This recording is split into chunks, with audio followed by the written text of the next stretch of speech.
Well, hi everybody. Today we're talking to RFmondial and Jens Schroeder. RFmondial offers professional products and services for the digital broadcasting industry and other industries. I first met Jens at DECT World 2023 when he was showing a demo using DECT NR underpinning a media app. So Jens, RFmondial operates in the digital broadcasting sector. Can you tell us about your company, its background, your roadmap, and your ultimate goals? Yeah, of course. Well, thanks, Vince, for having me here.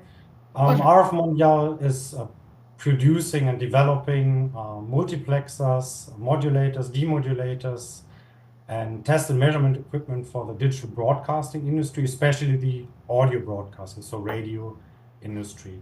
And from RF input circuits over advanced signal processing to graphical measurement interfaces, we are developing this in our company.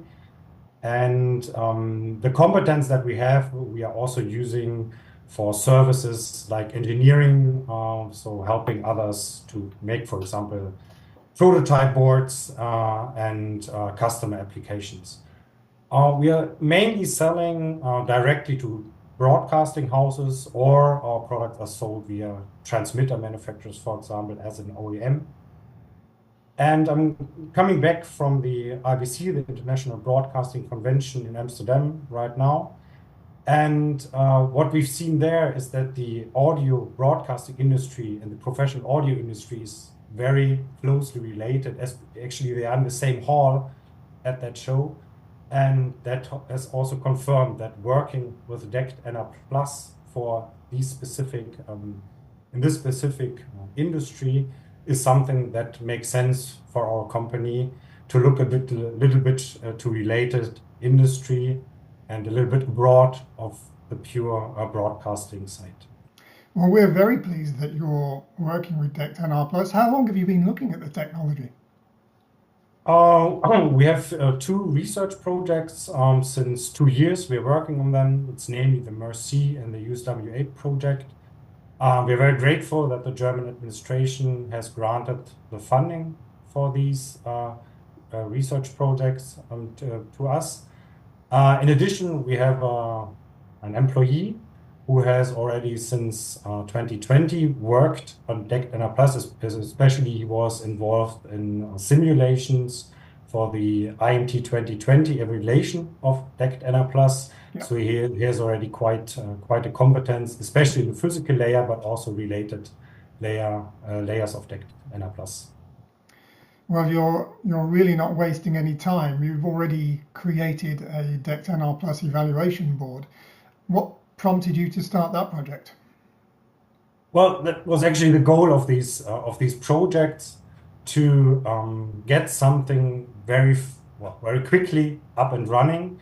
And the DECT NR+ technology, we wanted to have something that people can use quite quickly for demonstration purposes. So we were using the system on chip, or different chipset family of the Nordic semiconductor, so the NRF family.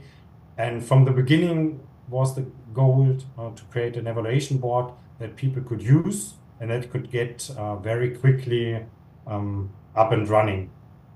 And of course, the development of such a board also shows a little bit our competence in designing the boards, but also developing the firmware and the software and applications on that. And so we hope that this board will help our projects, of course, but maybe also others that the ecosystem of DECT NR+ can grow. Okay. Well, I mentioned in the intro that you showed a working demo at DECT World 2023, which used DECT NR+ in an audio application. That was aimed at the media environment. Has that evolved at all? Yes, we have worked on different items. One is we have mainly decreased the latency of the application itself, which is very important, especially for audio, for live audio production. In addition, we have increased the number of audios that can be multiplexed via one DECT NR+ link. And currently we are working on using the DECT NR+ mesh capability, especially to extend the range for different applications. Okay. Well, you suggested that the demo could be adapted to handle compressed video as well as audio. Can you expand on that at all? Well, the board is designed such that it does not really care about what type of content is going over it. So it could be audio, it could be video, it could be any data type. And since the current version of the NRF chipset that we are using is capable of transmitting up to 2 megabit per second, this is already sufficient for specific video applications. For example, video surveillance, something that can be used for that. And in fact, at the Merci workshop that took place in April this year, we have already demonstrated video application with one of our French partners, VTech.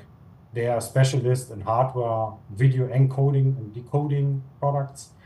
And we have set up a glass-to-glass, low latency video setup using their encoders and the Merci board via DECT NR+. So video is possible over DECT NR+ with the concentration of specific applications. Okay, well, it's very exciting to get involved in the video world as well as audio, but you mentioned there the Merci project. Can you tell our audience a little bit about Merci?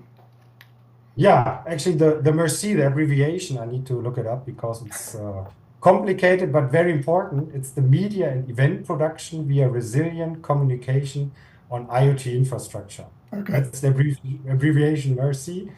But the main goal is to have innovative solutions for 5G private networks with a concentration of the media and event industry, using DECT as a transportation means or using DECT alongside. And that started at manufacturing and producing the content up to distributing the content to the audience, and with industrial IoT applications and devices involved.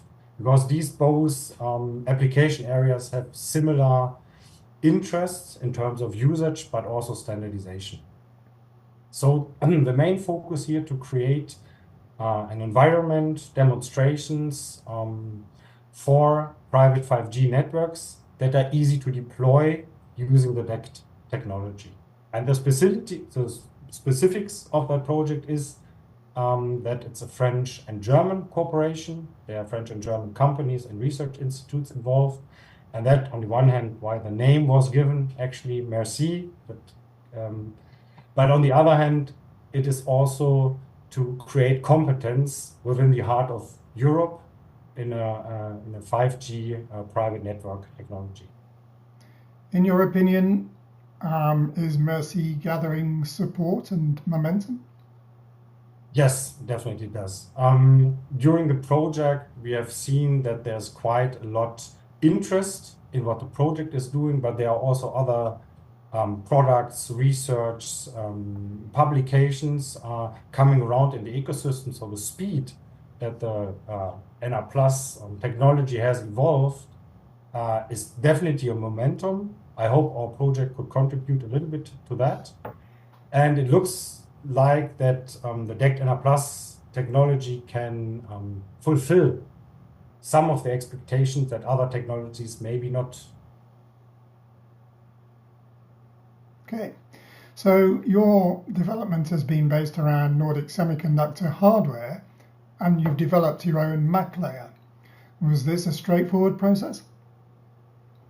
Actually, the Nordic NRF is based on a proven as SOP, which is based on LTE-M. So there was already a very good architecture, development, interfaces, documentations available. And Nordic helped us as well a lot during the development process to support us. And furthermore, for the DECT NR+ specifically, they have designed an API, which is it's easy to use. You can work with it quite flexibly. Yeah, we could quite quickly implement our stack, have on the application layer Sapphire RTOS running, which is also quite easy to use. And then we use an embedded Linux, for the outside world where others can work with and can communicate with it. So all in all, we are quite happy with the work that Nordic has done, and we are very happy that they are a special partner to our project. Well, it certainly seems to have enabled you to make some very rapid progress, so well done there. So getting back to DECT NR+, in your opinion, what's the potential for the technology? Yeah, I said we were a little bit surprised how fast the ecosystem has grown and how big the interest is. The main big item here is that you can set up your 5G private network in different applications. Must not necessarily be the audio and video or the PMSE environment, but also for other applications like the IoT world. And you do not need a costly infrastructure. You don't need to have to set up your infrastructure. You can just buy, as a small company, just buy your setup, install it, and get up and running. And I think this is one of the great advantages of that technology, that it is easy to use by yourself, and you do not have to have a big operator or somebody who really knows the specifics of that technology to get your setup running, and then you are good to work, with the advantages of that you have now the OFDM physical layer, which for indoor application especially gives you a higher robustness, and with the latency and the application specifics, I think it has a very great potential to be a good technology for 5G networks in the future. Well, fundamentals like that are pretty crucial when it comes to ensuring the success of a new technology. But what do you think the DECT Forum needs to do in order to pave the way for DECT NR+ to be a success and then to secure that success? Well, I think the DECT Forum is already doing a great job. So you definitely should continue to be present in social media or specific social media like LinkedIn and YouTube, the webinars that you're doing. I think that's already very, very helpful items such that people can learn about the technology, but also get insights on who to contact if they have questions about the technology, or of course, if they want to have a relation boards, who to contact, right?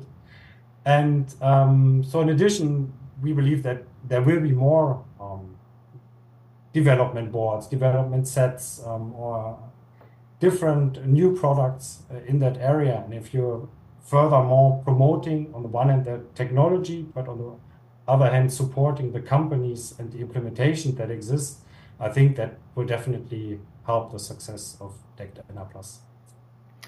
Well, that's fantastic, and it's very nice to hear you say that we're doing a good job, so I appreciate that for sure. Well, thank you very much for your time today, Jens, and good luck as you continue to blaze the DECT NR+ trail. Thank you. Thank you, Vince, for having me today.